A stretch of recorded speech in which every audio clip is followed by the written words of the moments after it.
काटते हैं। कौन सी ऐसी मिथ है जो सिविल सर्विस एग्जाम से जुड़े हैं और लोग ये मानते हैं कि सिविल सर्विस एग्जाम कुछ अलग एग्जाम होती है। तो सबसे पहला जो मिथ जुड़ा हुआ है ग्रेजुएशन के परसेंटेज से जुड़ा हुआ मिथ है कि ग्रेजुएट जो विद्यार्थी होता है कितने प्रतिशत की आवश्यकता होती है। कई विद्यार्थी या कई पेरेंट्स को ऐसा लगता है कि जो बच्चे टॉपर्स होते हैं, जिन बच्चों का ग्रेजुएशन 12th बहुत अच्छे नंबर का होता है, वही लोग यूपीएससी की एग्जाम दे सकते हैं। तो मैं क्लियर कर दूं, यूपीएससी की एग्जाम के लिए केवल आपके पास एक स्नातक की उपाधि होनी चाहिए, ग्रेजुएशन की डिग्री होनी चाहिए। फिर वो 33% आपने कैसे लाए हैं। अब कई जगह पर 40% पासिंग मार्क्स है तो 40% हो सकता है कि उसमें आप 2 बार सप्ली में आ गए थे, 2 बार पेपर रुक गए थे, 2 बार बैक हो गया था, उससे कोई मतलब नहीं है। जैसे एक विद्यार्थी का कमेंट था कि वो 12वीं में फेल था, 12वीं में फेल है, उससे कोई दिक्कत नहीं है। इस एग्जाम के लिए एलिजिबिलिटी क्राइटेरिया में केवल ग्रेजुएट होना जरूरी है। वो किस तरीके से ग्रेजुएट हुआ उससे आपका कोई मतलब नहीं है। बची बात इंटरव्यू के सवालों की कि इंटरव्यू में सवाल पूछा जाए कि आपका जो एजुकेशनल बैकग्राउंड है इतना अच्छा नहीं रहा, तो आपके पास तो प्लस पॉइंट है कि इतना खराब एजुकेशनल बैकग्राउंड होने के बावजूद आप यूपीएससी के इंटरव्यू में बैठ पाए। यह आपके गट्स है, यह आपकी योग्यता है कि आपको उस समय मौका नहीं मिला, उस समय परिवेश नहीं मिला, उस समय कई कारण रहे होंगे, लेकिन हमारे अंदर क्षमताएं थी, उसका प्रमाण है कि आप इंटरव्यू में उपस्थित। दूसरा मिथ है बहुत ज्यादा जो उच्च बुद्धिमत्ता के विद्यार्थी इसमें आते हैं। यहाँ पर वो विद्यार्थी, जैसे मेरा जो एनालिसिस है कि जो बहुत अच्छे विद्यार्थी होते हैं ना, बहुत अच्छे टॉपर्स होते हैं, ये स्टूडेंट बहुत ही डिसाइडेड होते हैं, ये यूपीएससी का बाद का विचार होता है, ये चाहते कोई अच्छी सी नौकरी मिल जाए और जीवन सुकून से गुजर जाए। इसमें विद्यार्थी आता है औसतन वाला विद्यार्थी। देखो, क्योंकि इस एग्जाम की नीड है पेशेंस। जिस विद्यार्थी ने जिंदगी में हमेशा टॉप किया हो, ऐसा विद्यार्थी जब पहली बार इस एग्जाम में अगर फेल हो जाए तो वो कई बार अपना मेंटल स्टेबिलिटी खो देता है। कई बार उसे ऐसा लगता है कि क्या आज जीवन में ऐसा परिवर्तन आ गया। जबकि एक औसतन विद्यार्थी कभी पास हुआ, कभी फेल हुआ, कभी कम, कभी ज्यादा, उसने सारे दुख दर्द झेले हैं। इस कारण से इस एग्जाम में एक पेशेंस वाले विद्यार्थी की आवश्यकता होती है, न कि उच्च मार्क्स वाले विद्यार्थी की। हो सकता है ये एग्जाम ऐसी है कि यहाँ पर आप अगर एक आध बार फेल हो जाते हैं, फिर अगली बार बहुत अच्छे नंबर भी आ सकते हैं। तो एक कठिन एग्जाम है, इस बात में कोई डाउट नहीं है। लेकिन यहाँ पर बहुत ही उच्च अंक वाले विद्यार्थी आते हैं। यहाँ पर जो विद्यार्थी आते हैं वो बहुत ही हाईली क्वालिफाइड होते हैं, ये दिमाग से निकाल दीजिएगा।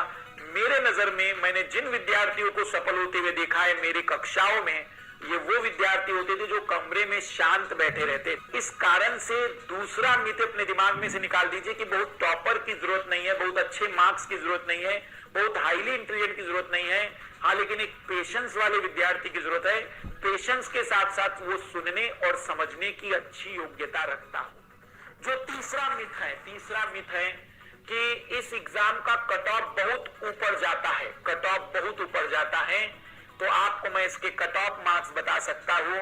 अगर आपको मैं दोहरा दूं कि 200 मार्क्स का जो पेपर होता है पहली एग्जाम में जो 200 मार्क्स का पेपर होता है, अगर आपके उसमें 110 मार्क्स आ जाते हैं, 55% आ जाते हैं, तो आप अभी तक जितनी बार एग्जाम हुआ है उसमें हमेशा पास हो जाते। एक हाथ कोई छोड़ दीजिए ईयर, तो हमेशा पास हो जाते। इतना कम कट ऑफ है इसका।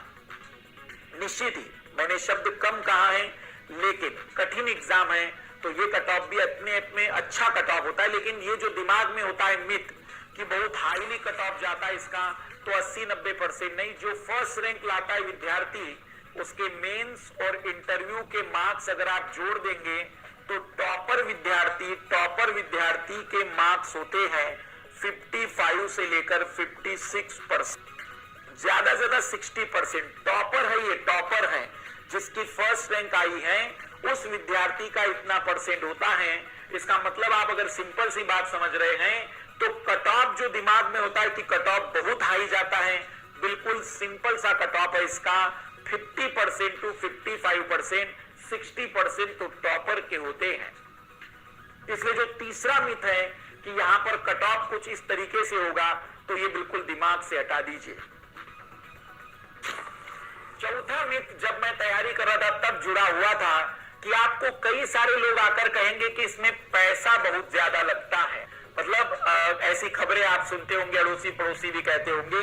जो चौथा मिथ है, जो कहा जाता है कि इस एग्जाम में क्वालिफाई होने के लिए बहुत पैसों की जरूरत पड़ेगी, इंटरव्यू में पैसा मांगा जाएगा, तो मैं रिपीट कर दूं, जिस पद के लिए ये एग्जाम हो रहा है वो पद बहुत गरिमामय है, और जिस पद के लिए आपका इंटरव्यू लेने वाले लोग बैठे हैं वह इतना परिपूर्ण लोग हैं, बुद्ध जीविता में इतने बेटर हैं कि आप इस एग्जाम में ये दिमाग में से निकाल दीजिए, 1 रुपए भी अगर आपके पास नहीं है और आपके अंदर योग्यता है, आपने YouTube से देख देख कर सब पढ़ लिया और तो आप सेलेक्ट हो गए। मैं दोहरा दूं, आपको 1 रुपए की कहीं जरूरत नहीं होगी।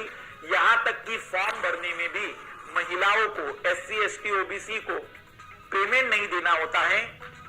और जो आखिरी मिथ मुझे लगता है इस एग्जाम से जुड़ा है वो है माध्यम का, जो वर्तमान में कुछ ज्यादा ही मैं देख रहा हूं कि हिंदी माध्यम के विद्यार्थियों का चयन नहीं होता, अन्य माध्यम के विद्यार्थियों का चयन नहीं होता। तो मैं रिपीट कर दूं कि यहां ऐसा कुछ भी नहीं है।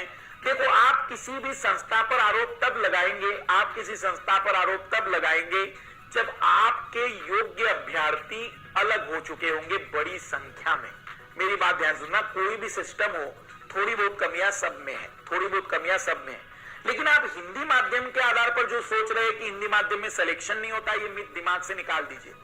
3rd रैंक तक हिंदी माध्यम में आ चुका है किरण कौशल जी का, तो आप ये सोच कर चलिए कि बाकी लोगों के भी नंबर आते होंगे, अच्छे नंबर आ सकते हैं। मैं ये रिपीट कर दूं कि पीटी की एग्जाम में ही अगर आप सेलेक्ट नहीं हो पा रहे हैं तो यहां पर आप संस्थान पर कैसे आरोप लगा सकते हैं कि हिंदी माध्यम के विद्यार्थियों को मार्क्स कम दिए जा रहे हैं।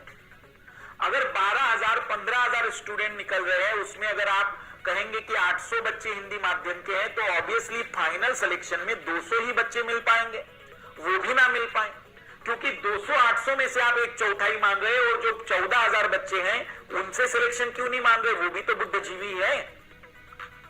आपका हिंदी माध्यम इसके पहले पीटी में 5,000 के आसपास रिजल्ट देता था, इस कारण से आपके हिंदी माध्यम के रिजल्ट अच्छे थे। अब इसलिए नहीं है क्योंकि पीटी का रिजल्ट नहीं निकाल पा रहे, पीटी को समझने में वो सब गलतियां कर रहे हैं। तो याद रखिएगा, ये जो मेरा उद्देश्य था बताने का आप लोगों को, ये जो मेरी समझाने की बातें थी, ये कुछ ऐसी बातें थी जो आप अड़ोस पड़ोस में सुनते होंगे, इसको दिमाग से निकाल दीजिए और जितना जल्दी हो सके अपनी तैयारी की शुरुआत करिए, क्योंकि अब अच्छा मौका है, एक अच्छा समय है जब आप अपने आप को यूपीएससी के लिए बेहतर तैयारी करा सकते हैं। घर से ही आप अपने आप को बेस्ट कर सकते हैं। तो सभी को बेस्ट ऑफ लक और पढ़ते चलिए, सारी बातों को देखते चलिए, लाइक और सब्सक्राइब बढ़ाते चलिएगा, क्योंकि आपके लाइक और सब्सक्राइब जैसे घटेंगे, मान लीजिए मेरा मोटिवेशन, मेरी एनर्जी डाउन हो जाती है,